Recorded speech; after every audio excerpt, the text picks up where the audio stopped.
आप इतना बताइए मुझे, वंदे मातरम अनिवार्य कर दिया गया है। किसी भी कार्यक्रम में किसी भी जगह पर असीम वकार साहब अगर वंदे मातरम सुनेंगे तो क्या असीम वकार साहब खड़े होकर उसे सम्मान देंगे, या फिर इस वजह से बैठे रह जाएंगे कि नहीं हम इसे बिल्कुल कबूल नहीं करेंगे क्योंकि इस्लाम में इस बात की इजाजत नहीं है? अरे मैडम मेरी बात तो सुन लीजिए। बोले ना। भारतीय जनता पार्टी की तरफ से अभी ये कह रहे थे कि शुएब जमई से कहते हैं, मैं शहजाद पूनावाला से कह रहा हूं कि एप्स्टीन फाइल में जो नाम आया उसके लिए ये माफी मांग ले, मैं भी गा दूंगा।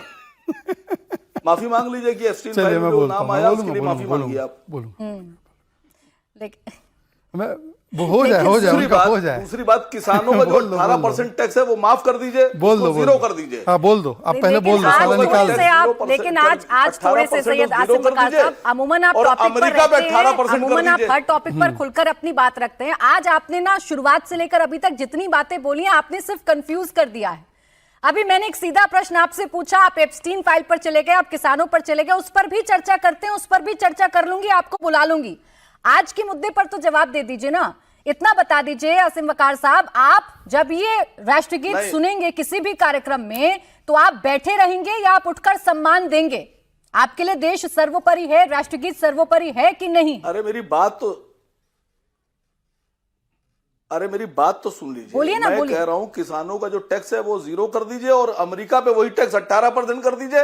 मैं वंदे मातरम गाऊंगा भी, खड़ा भी रहूंगा, शर्तों के साथ। वादा करेंगे यहाँ पर। लेकिन पहले कुछ शर्तें हैं, जवाब दीजिए शहजाद मोदी जी का नाम आया, ये तो खुला मंच दे रहे हैं असीम वकार साहब। भाई शर्तें हैं, शर्त मानिए, वंदे मातरम गाएंगे, खड़े भी हो जाएंगे। देखिए अभी असीम जी ने कई सारी बातें की, वैसे असीम जी को मैं मानता हूं कि ये one of the most erudite spokes person है अपनी पार्टी के। उन्होंने बोला बंगाल चुनाव से, मैं एक एक करके उनका जवाब देता हूं। भाई हमने तय किया था कि 150वां वर्ष इस बार होगा, अभी होगा।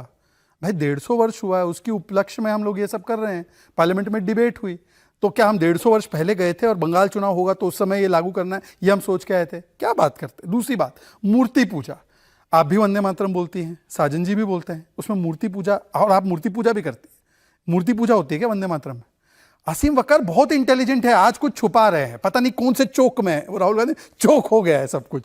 तीसरी बात देखिए, उन्होंने बोला बीजेपी बुलवा रही।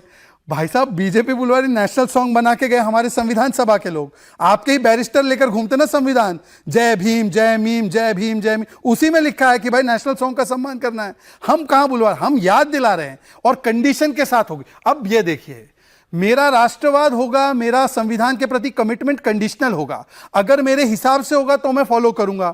इसी को मैं कहता हूं, ये संविधानवादी नहीं है। इनको बोलो शरिया फॉलो करो तो तुरंत कर देंगे। अब मैं इनसे सिर्फ एक चीज पूछना चाहता हूं कि ये देश जो है, ये शरिया पहले होगा या संविधान पहले होगा?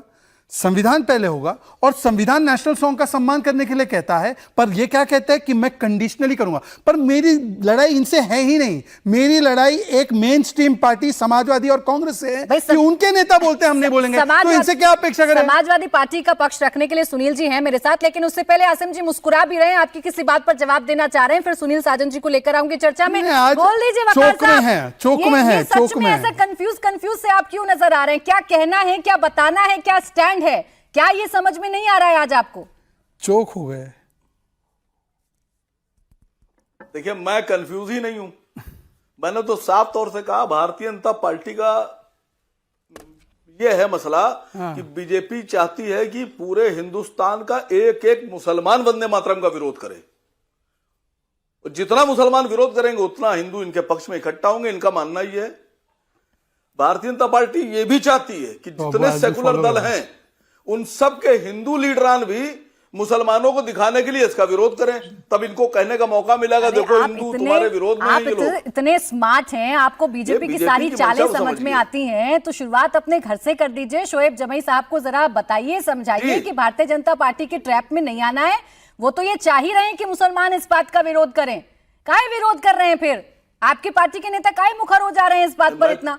मैं आपसे कह रहा हूं, मैडम मैं आपसे कह रहा हूं, अगर बाखुदा शहजाद पूनावाला अभी ये कह दें कि मोदी जी का नाम एप्स्टीन फाइल में आया है और ये उसके लिए मोदी जी की तरफ से देश से माफी मांगते हैं, जितना मुझे आता है मैं उतना बोल दूंगा। बोलिए। चले ठीक है, मैं समझ रही हूँ, आज मैं समझ रही हूँ। आज अब ये कल बोलेंगे कि भाई ये बोल दो तब मैं मानूंगा मैं भारतीय हूं, वो बोल दो तब मैं बोलूंगा जन गण मन, ये बोल दो तब मैं तिरंगा मानूंगा। अरे ये कंडीशनल नहीं होता, आपका पेट्रियोटिज्म कंडीशनल है क्या?